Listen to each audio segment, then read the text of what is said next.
The line in the stars. For 3 centuries, humanity reached for the stars with open hands rather than clenched fists.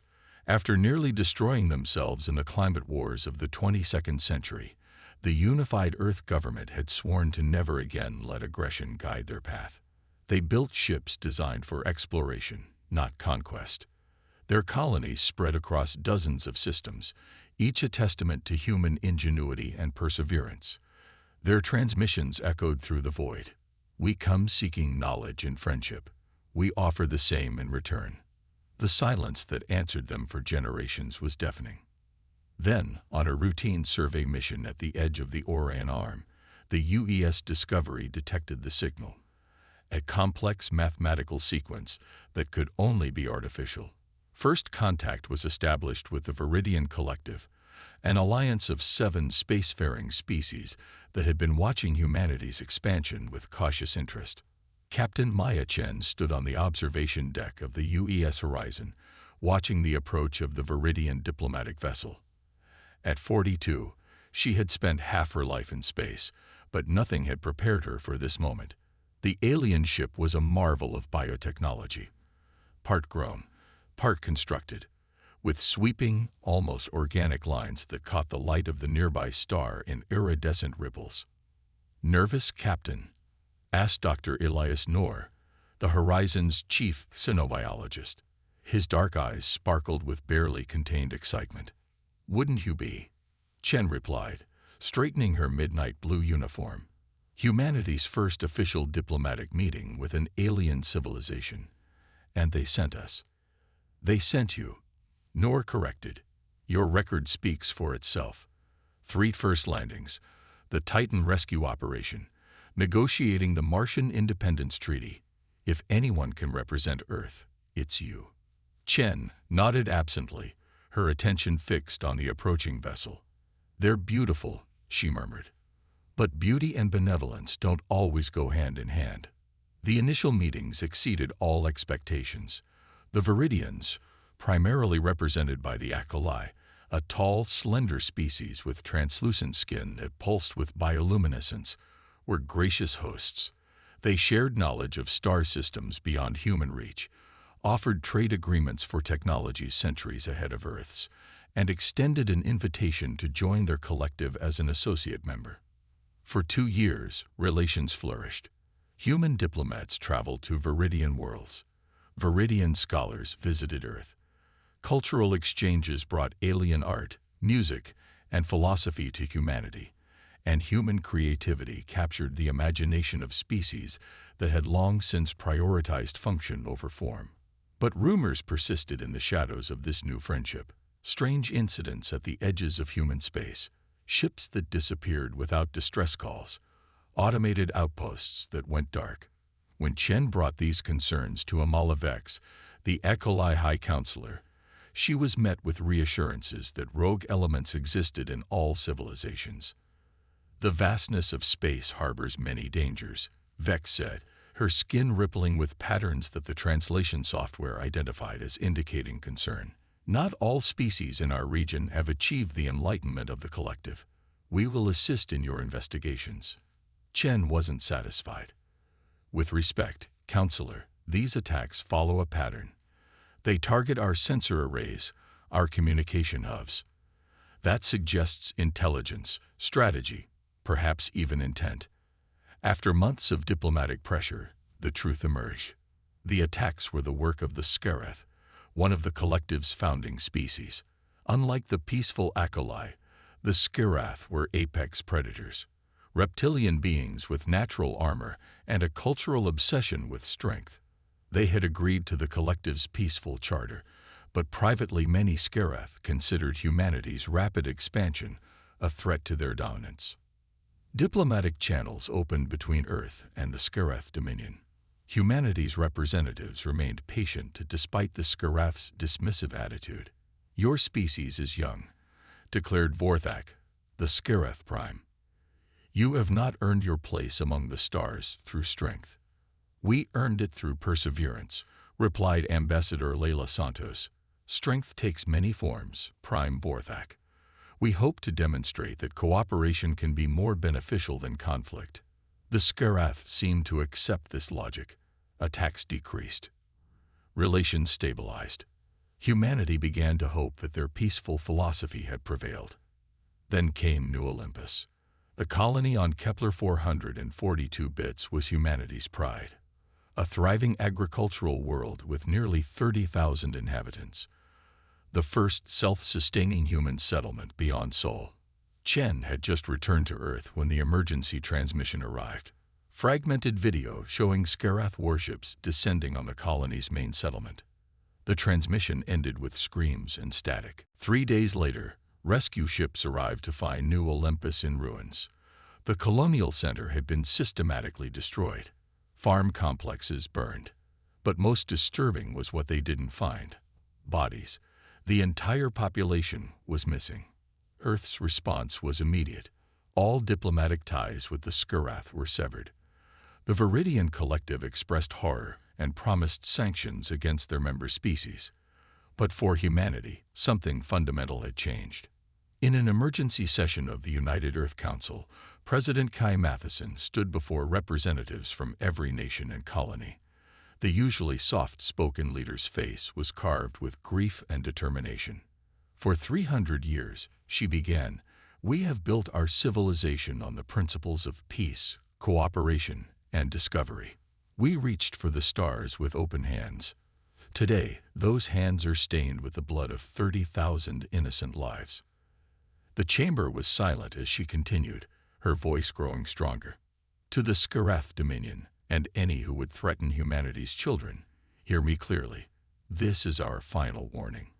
We have walked the path of peace not because we are weak, but because we know our own strength.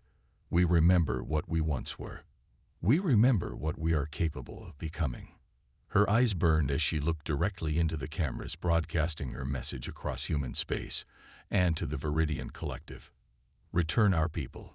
Withdraw from human territory. Make restitution for your crimes. If you do not, then we will set aside 3 centuries of restraint, and you will learn why our ancestors once worshipped gods of war. The transmission ended. Across Earth and its colonies, humanity held its breath, waiting for an answer. The Skarath responded with an attack on the Proxima Centauri research station. No survivors. Captain Chen watched the footage in her quarters aboard the Horizon, now stationed at Earth's L1 defense platform. Her hand tightened around her mug until her knuckles whitened. Her communications officer's voice broke the silence. Captain, we're receiving a priority message from UE Command. Admiral Winters requests your immediate presence at Cheyenne Mountain. Chen frowned. Eli Winters had been her mentor at the Academy, but rumor had it he'd left active service years ago for some classified research division. Tell the Admiral I'll be there within the hour. As her shuttle descended toward the ancient military complex buried deep within the Rocky Mountains, Chen couldn't shake the feeling that humanity was about to cross a line, one they had drawn for themselves centuries ago, one they had sworn never to cross again. She was right. Admiral Winters met her in a conference room, a kilometer beneath the mountain. He had aged since she'd last seen him. His dark skin now lined, salt and pepper hair now fully silver, but his eyes retained their intensity. Maya, he greeted her. I wish this reunion were under better circumstances. As do I. Admiral, what's happening? Instead of answering, he activated a holographic display showing a massive underground facility. This is Project Hephaestus. 20 years ago, when we first detected signals suggesting intelligent life beyond our solar system, the Security Council authorized a contingency plan, a deterrent we hoped we'd never need. Chen studied the facility. What am I looking at? The end of our masquerade, Winters replied grimly. For 3 centuries, we've presented ourselves as peaceful explorers, and that's genuinely what we've become. But we never forgot our history, never completely abandoned our capacity for war. Project Hephaestus is our insurance policy, a fleet of ships and weapons systems designed by the best military minds on Earth, built in secret beneath the lunar surface. Chen stared at him in disbelief. You're telling me we've had a secret military all this time, that everything we've claimed to believe was a lie? No, Winters said firmly. Our commitment to peace is real. But so is our commitment to survival. The President has authorized deployment of the Hephaestus Protocol. You've been selected to command the first response fleet. Chen fell silent, the weight of what was being asked of her pressing down like a gravitational singularity. Finally, she spoke. The Skarath think they know humans. They've seen our art, our literature, our philosophy. They've mistaken our restraint for weakness. Her eyes met Winters. They have no idea what they've awakened, do they? No, Winters agreed solemnly. But they're about to find out. Awakening the Titans. The lunar North Complex had never officially existed. Buried 2 kilometers beneath the moon's surface, its maze of hangars and manufacturing facilities had been constructed in sections over decades, each project disguised as scientific research or mining operations. Captain Maya Chen stood before the observation window overlooking the main bay, watching as technicians prepared the ships of Project Hephaestus for deployment. Unlike the streamlined exploration vessels of the United Earth Fleet, these ships were angular, armored, and unmistakably built for war. Beautiful, aren't they? Admiral Winters said, joining her at the window. The flagship is yours, the UES Nemesis. Chen studied the vessel. Unlike the white and blue colors of civilian vessels, the Nemesis was matte black with minimal running lights, clearly designed to be difficult to detect. How long have you been preparing for this? Since before first contact. We hoped the galaxy would be friendly. We prepared in case it wasn't. Winters handed her a datapad. Your crew has been assembled. The best from across the fleet, all with military training backgrounds. Many were recruited specifically for this contingency. And the weaponry? Chen asked. Beyond anything the Skarath have encountered. Gravitational displacement fields, targeted EMP systems, kinetic bombardment platforms. We've been refining weapons technology in secret for generations, drawing on historical military doctrine, but applying modern physics. Chen scrolled through the specifications, her expression grim. The Skarath believe we're technologically inferior. They've only seen what we've chosen to show them. Precisely. Winters nodded. That misconception is our greatest advantage. 2 days later, 5 ships of the Hephaestus fleet departed lunar orbit under stealth protocols. The Nemesis led the formation, with the destroyers Ares, Bellona, Tyre, and Sekhmet following in echelon. Their destination: the Proxima Centauri system, where Skarath forces had established a forward operating base on the ruins of humanity's research station. Commander Taliarias, Chen's newly assigned tactical officer, reviewed the final approach plan. The Skarath have 7 vessels in orbit, Captain. Standard patrol pattern. No indication they've detected our approach. They're not expecting us, Chen replied. In 300 years of contact, humanity has never launched a military counteroffensive. Today that changes. She opened the ship-wide communication channel. All hands, battle stations. Remember New Olympus. Remember what we fight for. The Hephaestus fleet dropped out of FTL, just 50,000 kilometers from the Skarath formation. Point-blank range in space combat terms. Before the alien vessels could react, the human ships launched their first attack. Not with conventional weapons, but with targeted electromagnetic pulses that overwhelmed the Skarath ship's electronic systems. Direct hits on all targets, Rise reported. 6 enemy vessels disabled, 1 attempting to power up secondary systems. Target their propulsion and communications, Chen ordered. No survivors, no messages home. The element of surprise is critical to our strategy. The engagement was over in less than 20 minutes. The Skarath, confident in their technological superiority, had never developed countermeasures for the type of electronic warfare the human vessels deployed. Their ships drifted dead in space, life support systems failing. Recovery teams report surviving Skarath being placed in stasis for prisoner transport. Rise informed Chen. Scientific teams are stripping their vessels of all useful technology before demolition. Chen nodded. Prepare for Phase 2.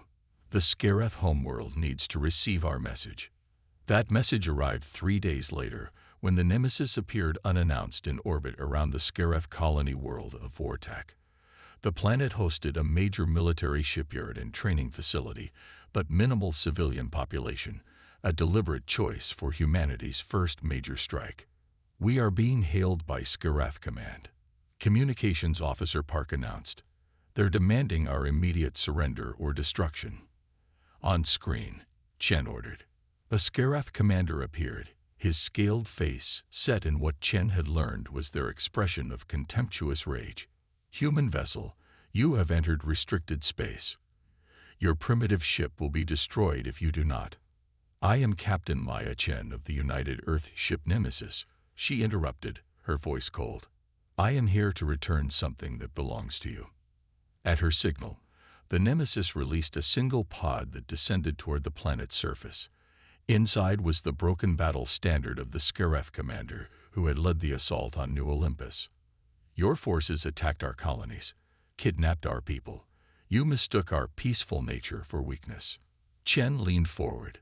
"That was your final mistake." The formal peace treaty between humanity and the Viridian Collective was signed 3 days later. The Scareth Dominion, facing expulsion from the Collective and further military action, agreed to all terms. The New Olympus colonists were returned to Earth for medical treatment and reunification with their families. Reparations would fund the reconstruction of the colony and compensate the victims.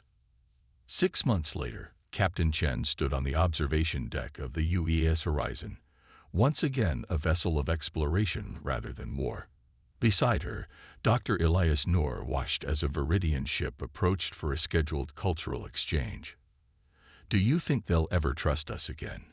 Noor asked, "now that they know what we kept hidden." Chen considered the question. Trust isn't about having no secrets or no capacity for harm. It's about choosing restraint even when you have power. I think they understand that better now. And the Hephaestus fleet, still there, still hidden, a reminder of what we can do if pushed. Chen turned to face him. "But that's not who we are, Elias. It's just what we can become if necessary."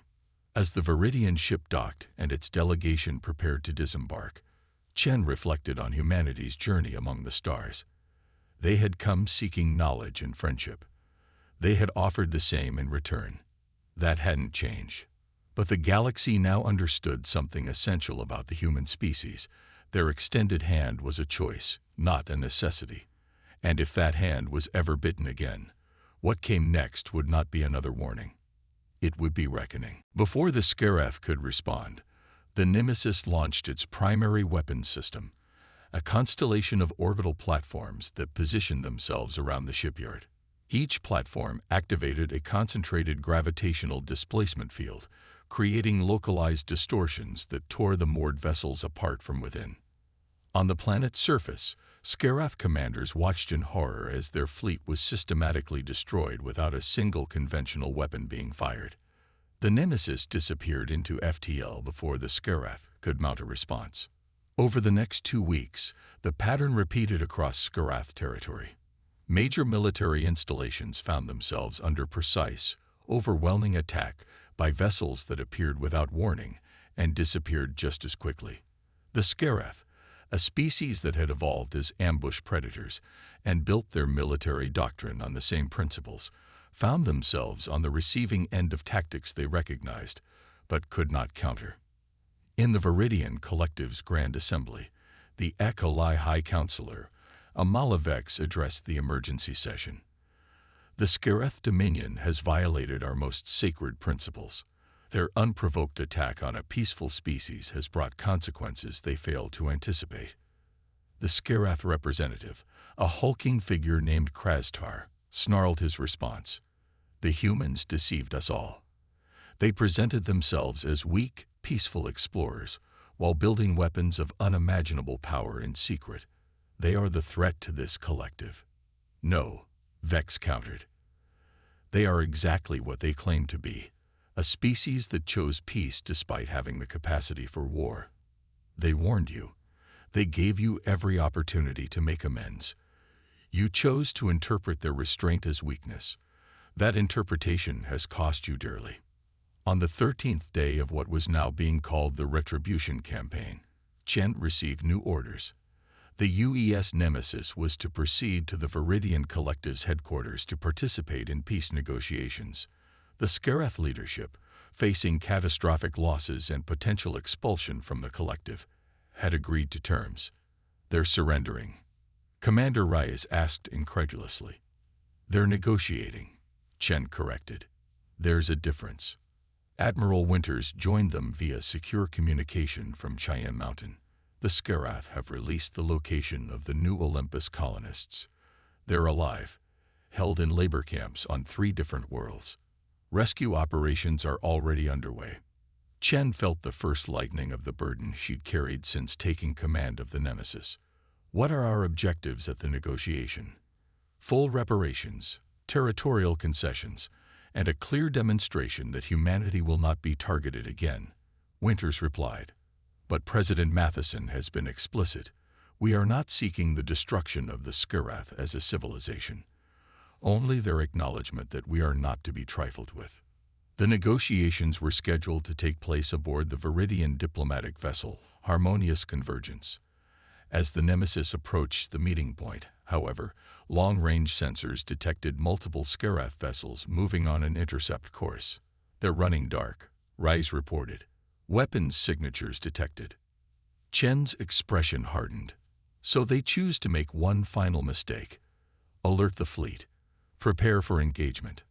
What the Scaraf commander Krastar couldn't know, was that the Nemesis had not traveled alone. As his strike force closed in for what he believed would be a surprise attack that would decapitate human leadership, 12 Hephaestus vessels dropped their stealth fields and surrounded his formation.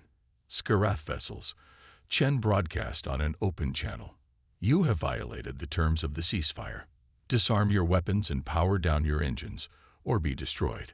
Krastar's response was defiant. We will not bow to a prey species. The Scaraf Dominion has ruled these stars for 1,000 years. And perhaps you will rule for 1,000 more, Chen replied. But not in our space, not near our worlds. This is your absolute final warning.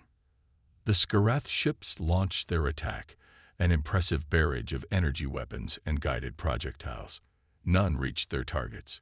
The human vessels deployed their gravitational defense systems, creating localized distortions that captured the incoming fire and dispersed its energy harmlessly into space. The counterattack was methodical, precise, and overwhelming. Within minutes, the Scaraf fleet was reduced to drifting debris, with only Krastar's command vessel left intact but disabled. Chen ordered a direct communication link to the Scaraf commander. Do you understand now? She asked quietly. We chose peace. We still choose peace whenever possible. But we never, ever forgot how to fight.